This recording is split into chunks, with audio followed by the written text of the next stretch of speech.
What is up, guys? Welcome here. Welcome back. We've got quite a bit of news to go through today. We've got a new CMF series that has been leaked and rumored. We're going to go through what that means and the minifigures that it's going to bring with it. We have the release and announcement of Sauron's helmet from Lord of the Rings. Now, this is bringing a minifigure that was exclusive to a big set, and people are not happy about that, so we're going to talk about that, as well as some Pokemon news and a new mini castle. So all that and more in today's video right now. So starting off, I want to talk about the new CMF series. Now, this is none other than a Shrek series. This is going to be completely Shrek IP DreamWorks series. So it's going to have a bunch of characters from all the Shrek movies. Now, this is to coincide with the new Shrek movie that's going to be coming out very soon. It says, for starters, Instagram user Max is reporting that Shrek is penciled in for launch on September 1st with a selection of collectible Lego minifigures, presumably based on at least some of the more well-known characters appearing in the 4 animated DreamWorks movies to date. And they're going to be priced at $4.99, which is typical for the CMF series. In addition to those, more Lego Shrek sets are also rumored to be on the way at some point later this year in the shape of Lego Brickheads, Shrek and Donkey, as well as a buildable Shrek and Donkey. The latter is said to be a 1,400-piece model of the comedy duo, possibly priced at $160, which may potentially launch on June 1st, a date mentioned by Bricklicker. Other Lego Shrek builds are also reported to likely be making an appearance in 2026 too, but no further details have been forthcoming on those so far. Now, here are the sets that are going to be coming to coincide with that movie, again, like we talked about. But I have a list of the minifigures that are going to be in this CMF series. Now, this is going to point to what we might be able to use. If you're not a Shrek fan, you might be able to use some of the parts for like castle figures or just some of your own custom minifigures. So I'm just going to read them off here. And again, this is like the Disney series, so keep in mind these are probably going to have a lot of weird molded stuff like this, like the Cheshire Cat, and just molded heads like this to collect. They're not going to be like a typical normal minifigure that we'd see. But the list of minifigures is going to be Shrek, of course, Fiona, Puss in Boots, Donkey, I don't know how that's going to work as a minifigure, Prince Charming, Fairy Godmother, Dragon. I don't know how the dragon's going to work because that's like a big thing, like a big red dragon that is in the first Shrek or something, right? Big Bad Wolf in Grandma outfit, the Executioner, Pinocchio, Gingerbread Man, and Lord Farquaad and Merlin. Now, the ones that stand out to me right off the bat are going to be the Merlin, the Prince Charming, Fairy Godmother, and the Executioner, because we might be able to use those for like castle and medieval minifigures if they got a cool torso. Not so much their head and whatever accessory they're probably using, but it's going to be interesting to see what those actually turn out to be, especially the dragon and donkey. Donkey, not so much. The dragon's very interesting to me because it's like, what is that? How are they going to do that?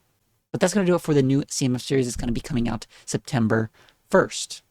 Moving on, we've got the Lord of the Rings Sauron helmet set. Now, this has come out for $70. Now, we've gotten, in the past, Star Wars helmets. They've been based off of different Star Wars characters. A lot of people, all throughout the release, they've released for like 3 or so years. We're like, guys, this is the perfect thing to be able to buy and have a minifigure standing underneath the helmet. Darth Vader's helmet, Darth Vader minifigure. So, they've finally done it. And they did it in the form of this Sauron helmet. Now, the Sauron helmet looks pretty good, in my opinion. But this minifigure looks even better because previously this was only available in the Broadur set that's like $650. A lot of people bought that set and got the minifigures. And obviously, it's an expensive minifigure. It's one of the most expensive minifigures in that set. It sells for a very high price tag on the aftermarket, but not anymore because it's come out in this set here. And people are very upset about it because they thought they were getting the Broadur for the exclusive minifigure and no one else would really be able to have it. So they're kind of upset now that a lot of people are able to get it at a very lower price point. This is the exact same thing that happened with the Captain Rex. Now, if you don't remember, the Venator, the UCS Venator came out. It was like $650. And it had the exclusive Captain Rex with another minifigure in it that was exclusive. It says down here at the bottom of the instructions, it says the Captain Rex and Wolf Yularen minifigures come with a separate display stand. Both are exclusive to this set. with all new helmet, torso, and head designs to capture the unique traits of these charismatic and central characters in the saga. Now, like I said, that kind of, you could take that multiple ways. M&R Productions said that when he read that, he got the impression that like this is kind of exclusive, but he couldn't see them putting this in, not putting it into a cheaper set. Which, I mean, that's happened before. It even happened in the first Lego dictionary set. I thought about this when it first came out, but no one really ever mentioned this, because the main thing is you bought the book and you get this exclusive Yavin Luke minifigure. Exclusive at the time, not made in any sets. Pretty unique. Like, a lot of people were after it bought the book just for that set, essentially. I think this is like the very first dictionary that they did for Lego Star Wars. This is just the original.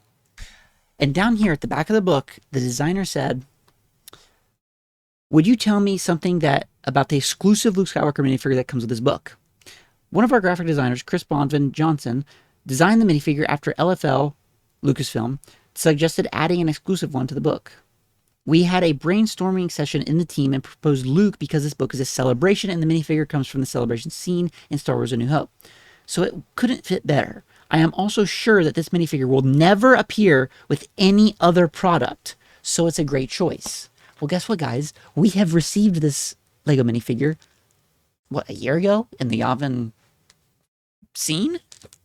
So, like, this has happened in the past where Lego says that's going to be an exclusive thing. It's kind of a play on words to say it's exclusive when it's going to be made. So, you can take that multiple different ways. I'm just glad that this is now available to people at a lower price point because it's such a unique minifigure, and a lot of the Lord of the Rings stuff is like only available in big, huge sets. A lot of people are able to get them, especially kids who are wanting to have these minifigures, collect these minifigures. They can't even afford these big, huge sets to collect these minifigures and just play with the minifigures as is. So I'm glad to see that the helmet has come out with this. Unfortunately, I don't think Star Wars is now doing any more helmets. They're moving on to busts, which are just going to be the head piece and part of the chest. Maybe they'll include minifigures in that. I don't know, but I hope that they do more with this. I don't know if it's just because they want to offload a bunch of the minifigures that they have to try and push sales. I don't know how many other Lord of the Rings helmets they'll be making, or maybe crowns. I don't know, but we'll see how that all plays out.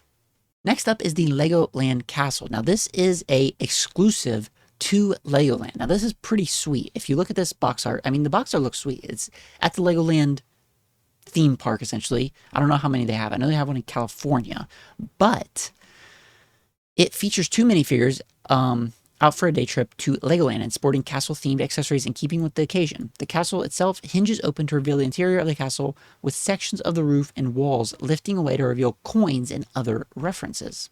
Now, here is the set itself. It's like a ride from the actual Legoland itself.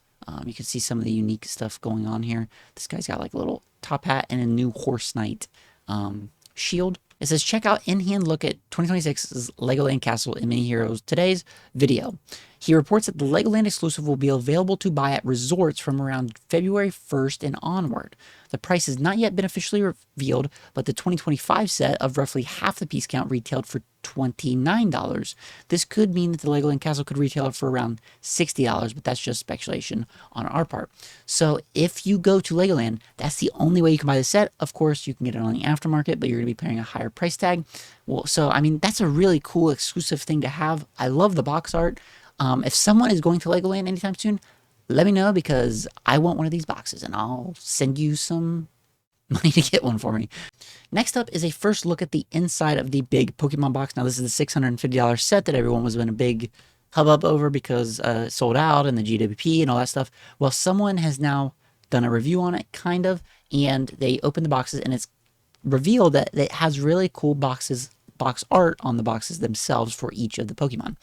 So here is the box. It has this cool blue, red, and green Pokemon to go with the theme of the Pokemon themselves. Now down here is the boxes that come inside of the big, huge box. Now they're individual Pokeball, like inspired Pokeboxes, and they have the elements that the Pokemon particularly is. So this one's going to have the Charizard because it's fire and flying. This one, Blastoise, because it's water, and Venusaur because it's ground and grass.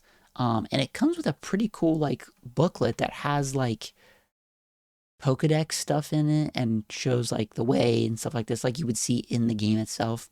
I think that's pretty cool. I mean, For $650, it better do that kind of stuff, like, for real.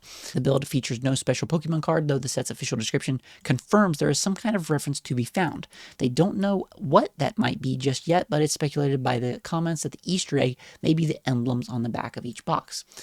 So, yeah, I mean, that's coming February 27th. People are going to start reviewing it probably a bit early. We'll be able to see some of the Easter eggs in it. I know that the Eevee set was already reviewed, and inside of the set itself has like a cool little reference to the other evolutions. So it had like a red, yellow, blue, pink, and black, and all these different little colored dots to reference the other evolutions in the Eevee evolution line. So that's going to be cool to see when they start revealing those things. Moving on to the Zelda set, I want to talk about this for a moment.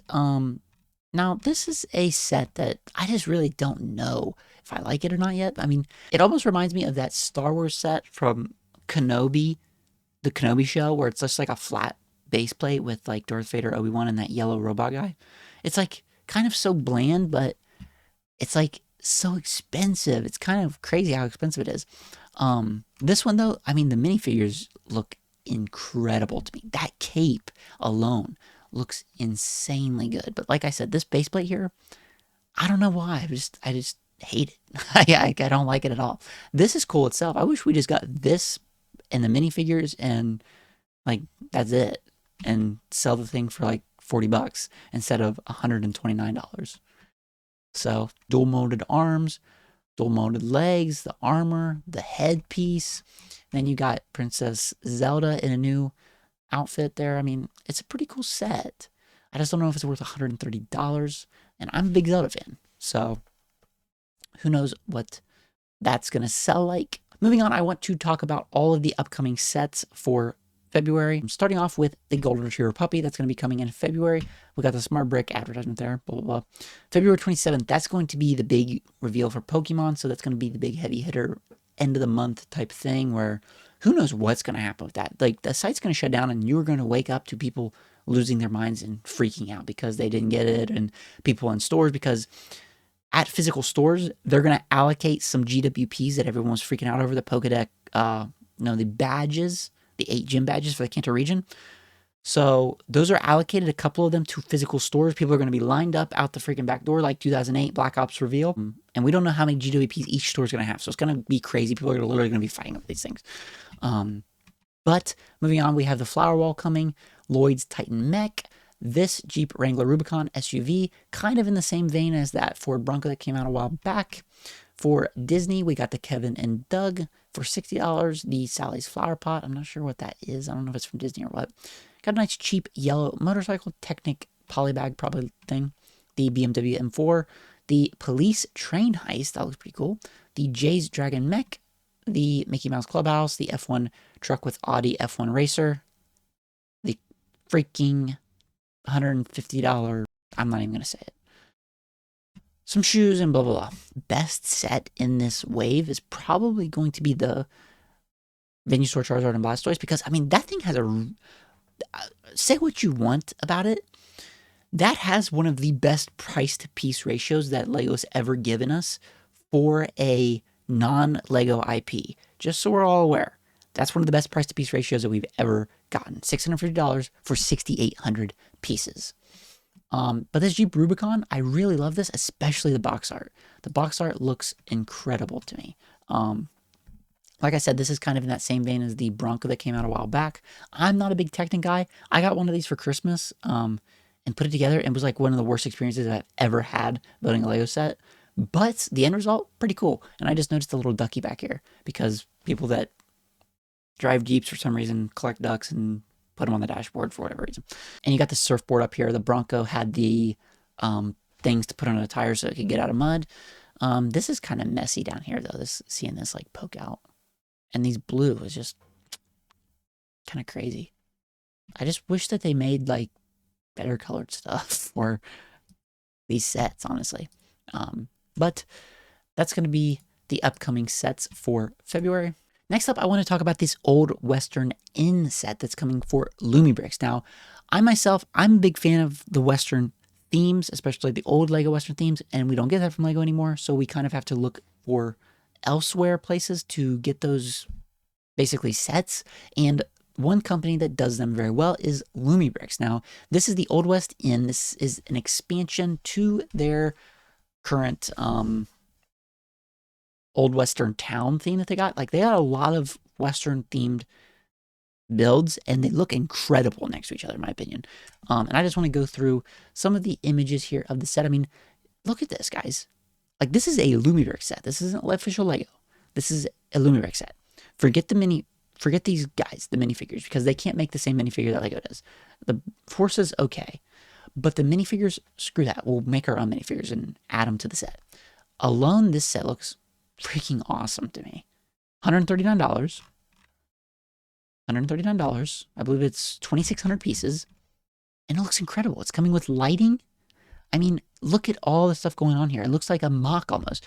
Now, granted, I think for a Western themed set, probably has a bit too much prints going on. And like I just said, prints. There is no stickers in this set. That is one thing that Lumibricks kind of prides themselves on, that they do not put stickers in their sets. But I think for a Western theme, probably a lot of this stuff is like too much going on.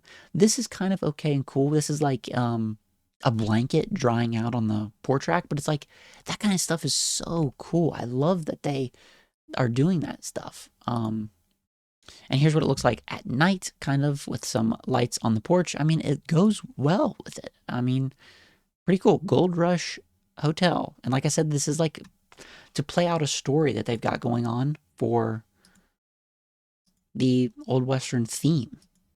This is what it looks like in hand. I mean, the thing's pretty big, and it can obviously take off the back and stuff very easily to get to the play features of the interior, because the interior is packed with a ton of stuff, and you can actually, on this particular model, switch out the floors and change what you want in the floors themselves.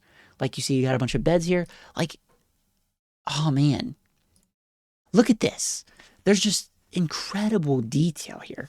I love the bed designs, love the clock, the armoire, the chair, whatever's going on here, the sofa, like the towel rack. It's just, I love that in Lego sets. Detailed interiors. And like I said, you can mix and match these however you want. I'm not sure what this is. Looks like some sort of barber chair. Really cool. I mean, ladder in the back, mail room, naked guy even. Yeah, I mean, I think they did an amazing job. Prints, guys. It looks sweet. Why is there a body here with red stuff leaking out? Layers of mystery inside. Why is there a body in the barrel? Is this Breaking Bad? Look at how good that looks. Am I just crazy? I guess I just like the Western theme so much, because to me that looks amazing. I wish Lego did this stuff still. Like, man, it looks good. It looks good. Every room has a secret. A night at the Old West Inn where no one is innocent. Popular in over 50 countries, 13 light points, street style, highly playable. And it is highly playable. A lot of modular ability here. Like just individual rooms, customization. And like I said, I'm not even a big interior guy. I want the pieces to go to the outside and expanding how it looks on the outside, because I'm not one to play with sets. I want to put them up on a shelf and look at them as like the town street and the train going through town. So it's really good for like even a kid. And here's the other Western themed sets. And like I said, you can tell right here. You got the old sheriffs, blacksmith, the bank. Like, they do an incredible job, in my opinion, capturing the Western architecture and just the good feeling of what a Lego Western set should be. Now, obviously, I'm saying Lego, it's just how it is. I'm always going to say it's a Lego set. But moving on to one of the last things is the new Lego Insiders Shop Rewards app. Now, on the face value, this might not seem like that much of a big deal to you, but this very much could be a big deal if what I think they're doing with this app comes to fruition. Now, this has been available on Android and other countries, but now it's finally available on iPhones as well as in the United States. So you can get on this app and it works just like the Lego.com. It's much more highly optimized because you get this, like your barcode. If you went to the Lego store, they can easily scan it, so you don't have to like put in a bunch of different stuff, maybe names. I don't know how it works when you go to an official Lego store, but like I said, you can go through favorite stuff, much more easily enter the free sweepstakes more often. But the most important thing about this app coming out is this. This changes kind of everything for Black Fridays, for like February 27th coming out for the Pokemon Day. Why did my voice just do that? This changes like literally everything, because usually on the computer, on the website, it's always crashing. It says, we always get that same visual that says, we're trying to get you in there. It might take some time. And we might be no longer having to deal with problems getting in on Black Fridays, problem getting in when it's selling out quickly. The app, highly optimized, easy to load up, have it ready, click add to cart, already have your address, already have your info in the app, ready to rock and roll, and just get the set you want and not miss out on the sale, not miss out on Insider's points. Like, I think that's why they pushed out an Insider's app. And I am very curious to see how it's going to hold up on February 27th with the Pokemon release. But the big testament will be Black Friday this year. Just like with the Bricklink sets that came out, the Series 3 and 4, they put them to the Lego store and they sold out within like 1 to 2 minutes. Like, if you got them, you are incredibly lucky. Some people got them, they got canceled orders. Hopefully this Insider's app mitigates the fact that all you thought you were getting it and they cancel your order. So it'll be very interesting to see how this Insider app works. So I would highly recommend getting it, going through it. You can make your wish list, do stuff like that. But most importantly, you can enter the free sweepstakes that say like, hey, enter here for free and you might get your wish list. You might get 10,000 Insider's points. So it'll be easier to do on the app, I think, than getting on a computer or on Safari or website on your phone. But that is going to do it for today's news. I'm going to get on here, so I will see you in the next video.